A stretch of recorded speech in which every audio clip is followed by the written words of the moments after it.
Discutiré ahora más específicamente la relación entre culpa y ansiedad. Y en conexión con esto, reconsideraré primero algunas de las ideas de Freud y de Abraham con respecto a la ansiedad y la culpa. Freud enfocó el problema de la culpa desde dos ángulos principales. Por una parte, no cabe duda de que para él la ansiedad y la culpa están estrechamente conectadas.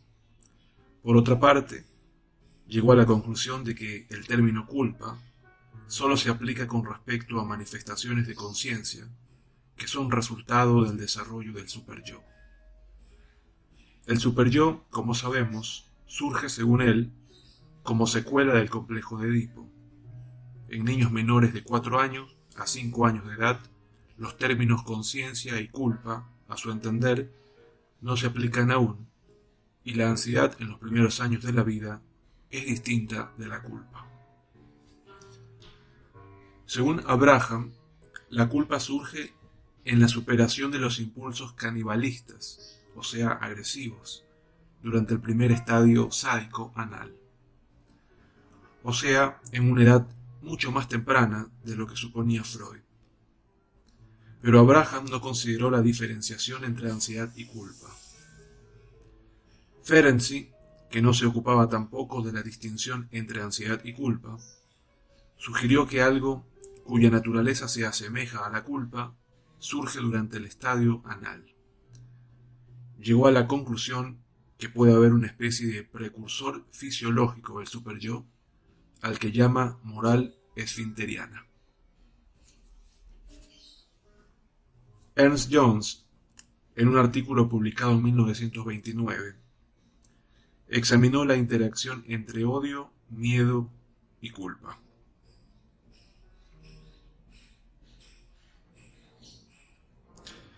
Una nota a pie de página nos dice: una referencia significativa a la conexión entre angustia y culpa está contenida en el siguiente pasaje. Quizá este sea el momento de señalar que en el fondo el sentimiento de culpa no es más que una variedad topográfica de la ansiedad, del malestar en la cultura. Por otra parte, Freud distingue claramente entre ansiedad y culpa.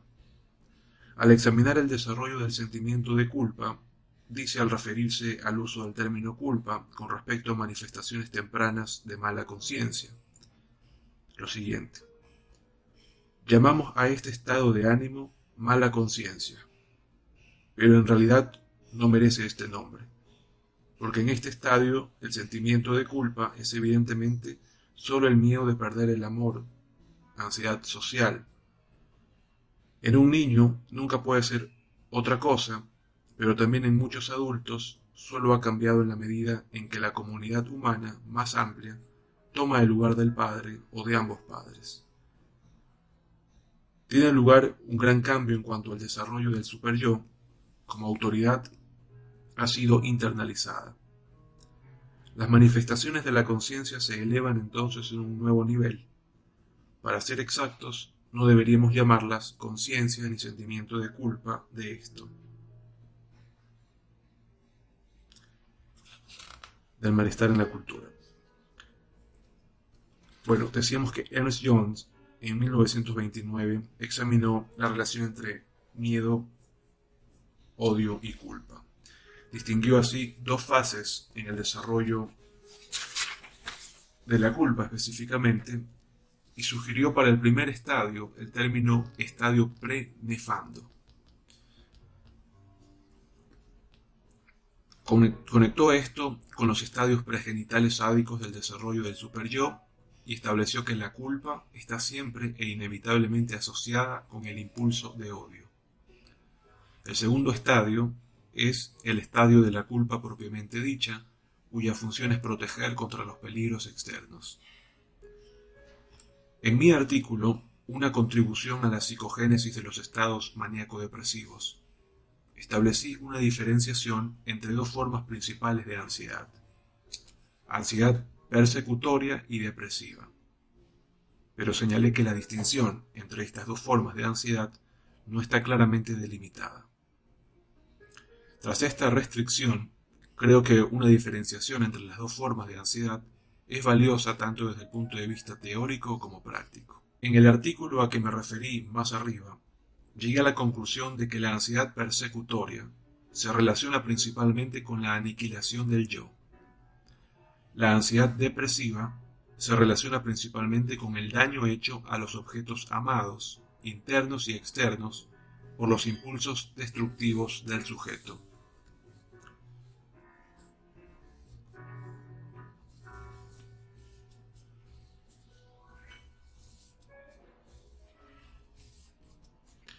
La ansiedad depresiva tiene múltiples contenidos, tales como el objeto bueno está dañado, sufre, está deteriorándose, se convierte en objeto malo, está aniquilado, perdido y nunca más aparecerá. Llegué también a la conclusión de que la ansiedad depresiva está estrechamente ligada con la culpa y con la tendencia a la reparación.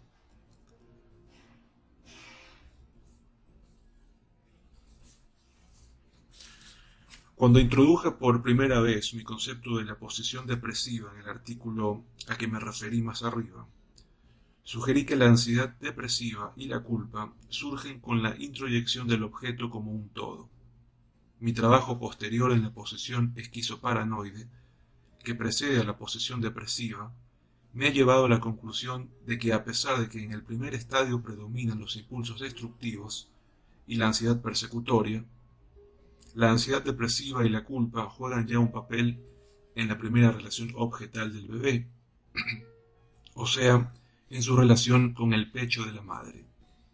Durante la posesión esquizoparanoide, o sea, durante los primeros 3 o 4 meses de vida, están en su punto culminante los procesos de escisión que involucran la escisión del primer objeto, el pecho, tanto como de los sentimientos hacia él.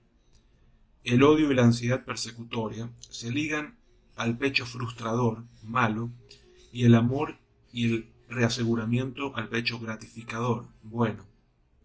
Sin embargo, incluso en este estadio, dichos procesos de escisión nunca son completamente eficaces, porque desde el principio de la vida, el yo tiende a integrarse y a sintetizar los diferentes aspectos del objeto.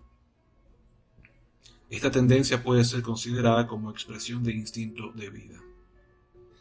Parece que hay estados transitorios de integración incluso en bebés muy pequeños, que se vuelven más frecuentes y duraderos a medida que progresa el desarrollo, en los que el clivaje entre el pecho bueno y el malo está menos marcado. En tales estados de integración surge cierto grado de síntesis entre el amor y el odio, en relación con los objetos parciales que, según mi opinión actual, da origen a la ansiedad depresiva, es decir, a la culpa y al deseo de reparar al objeto amado dañado, ante todo al pecho bueno. Es decir que ahora vinculo la aparición de la ansiedad depresiva con la relación con los objetos parciales. Esta modificación es el resultado del trabajo posterior en los primeros estadios del yo y de un reconocimiento más complejo del carácter gradual del desarrollo emocional del bebé. No hay cambios en mi concepción de que la base de la ansiedad depresiva es la síntesis entre impulsos destructivos y sentimientos de amor hacia un objeto. Consideremos ahora hasta dónde esta modificación influye en el concepto de posesión depresiva. Yo describiría ahora esta posesión de la siguiente manera. Durante el periodo desde los 3 a 6 meses surge un considerable progreso de la integración del yo. Tienen lugar cambios importantes en el carácter de las relaciones objetales del bebé y de sus procesos de introyección. El bebé percibe e introyecta a la madre cada vez más como persona completa. Esto implica mayor identificación y una relación más estable con ella. Aunque estos procesos aún se centran principalmente en la madre, la relación del bebé con el padre y otras personas de su ambiente sobrelleva cambios similares, y el padre también se establece en su mente como persona completa. Al mismo tiempo, disminuyen en fuerza los procesos de escisión y se relacionan principalmente con objetos totales, en tanto que en el desarrollo anterior se conectaban principalmente con objetos parciales. Los aspectos contrastantes de los objetos y los conflictos o los conflictivos sentimientos, impulsos y fantasías hacia ellos se unen más en la mente del bebé. Persiste la ansiedad persecutoria y juega su papel en la posesión depresiva, pero disminuye en cantidad y la ansiedad depresiva gana primacía sobre la ansiedad persecutoria, ya que es una persona amada, internalizada y externa, a la que se siente dañada por impulsos agresivos. El bebé sufre sentimientos depresivos intensificados, más duraderos que las fugaces experiencias de ansiedad depresiva y culpa del estadio anterior. El yo más integrado se enfrenta ahora cada vez más con una realidad psíquica muy dolorosa.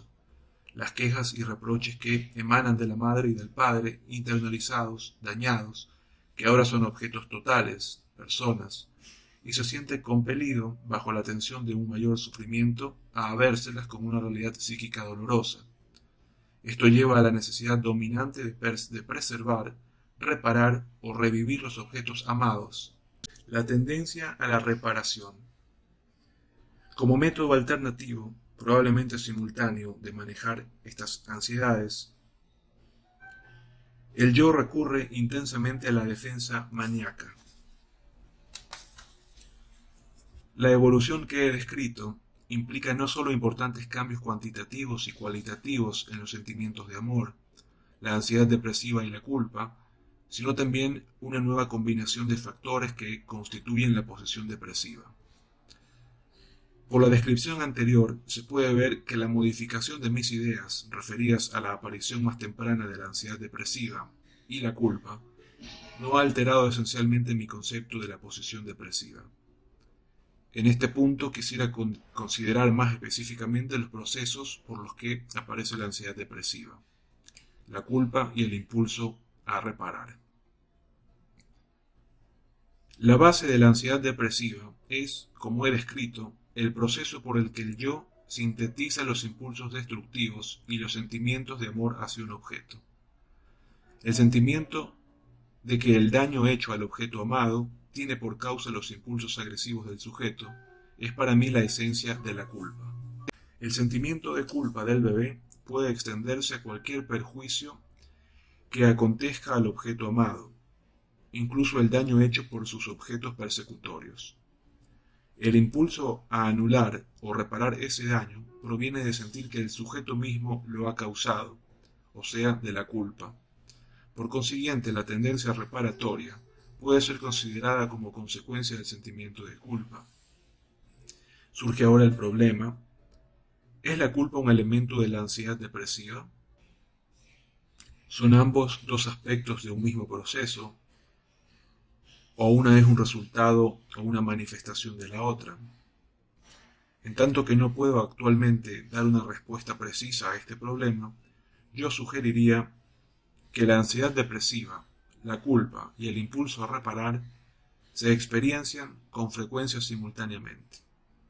Parece probable que la ansiedad depresiva, la culpa y la tendencia reparatoria solo se experimentan cuando sobre los impulsos destructivos predominan los sentimientos de amor hacia el objeto.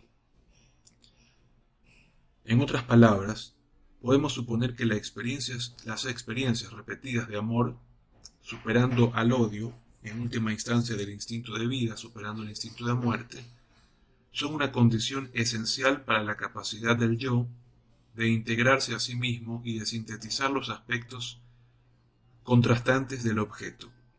En tales estados o momentos, la relación con el aspecto malo del objeto, incluyendo la ansiedad persecutoria, ha retrocedido. Sin embargo, durante los 3 o 4 primeros meses de vida, estadio en el que surgen, según mi concepción actual, la ansiedad depresiva y la culpa, los procesos de escisión y la ansiedad persecutoria están en su punto culminante.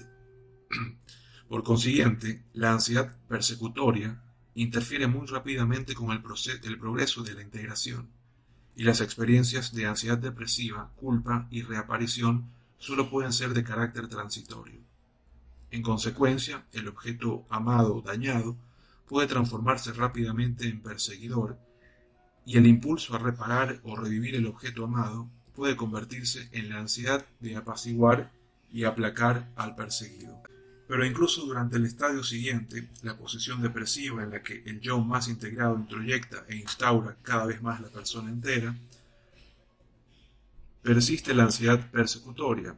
Durante este periodo, como lo he descrito, el bebé experiencia no solo aflicción, depresión y culpa, sino también ansiedad persecutoria referida al aspecto malo del superyo.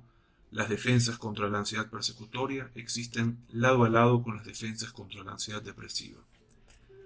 He señalado repetidamente que la diferenciación entre la ansiedad persecutoria y depresiva está basada en un concepto límite. Sin embargo, en la práctica psicoanalítica, cierto número de estudiosos han encontrado que la diferenciación entre ansiedad persecutoria y depresiva es útil para comprender y desembrollar situaciones emocionales. Veamos un caso de un cuadro típico que podemos encontrar en el análisis de pacientes depresivos. Durante una sesión, un paciente puede sufrir de fuertes sentimientos de culpa y desesperación por su incapacidad de reparar el daño que siente que ha causado. Entonces aparece un cambio completo. El paciente trae repentinamente material de tipo persecutorio. Acusa al analista y al análisis de no hacer otra cosa que daño y expresa quejas que retrotraen tempranas frustraciones. Los procesos que subyacen a este cambio pueden resumirse como sigue. La ansiedad persecutoria se ha convertido en dominante. Ha retrocedido el sentimiento de culpa y con él el amor al objeto parece haber desaparecido. En esta situación emocional alterada, el objeto se ha convertido en malo, no puede ser amado y entonces los impulsos destructivos hacia él parecen justificados. Esto significa que la ansiedad persecutoria y las defensas han sido reforzadas para escapar a la carga abrumadora de la culpa y desesperación. En muchos casos, por supuesto, el paciente puede mostrar un monto considerable de ansiedad persecutoria junto con culpa, y el cambio de la predominancia de ansiedad persecutoria no siempre aparece tan dramáticamente como lo he descrito aquí. Pero en todos estos casos, la diferenciación entre la ansiedad persecutoria y depresiva nos ayuda a comprender los procesos que estamos tratando de analizar. La distinción teórica entre ansiedad depresiva, culpa y reparación por una parte, y ansiedad persecutoria y defensas contra ella por la otra, no solo resulta útil en el trabajo analítico, sino que también tiene implicaciones más amplias. Esclarece muchos problemas conectados con el estudio de las emociones y conducta humana. Un campo especial en el que he encontrado este concepto muy esclarecedor es la observación y comprensión de los niños. Resumiré aquí brevemente las conclusiones teóricas sobre la relación entre ansiedad y culpa que he expuesto en esta sección. La culpa está inextricablemente ligada con la ansiedad, más exactamente con una forma específica de ella, la ansiedad depresiva. Conduce a la tendencia reparatoria y surge durante los primeros meses de vida en conexión con los estadios más tempranos del superyo.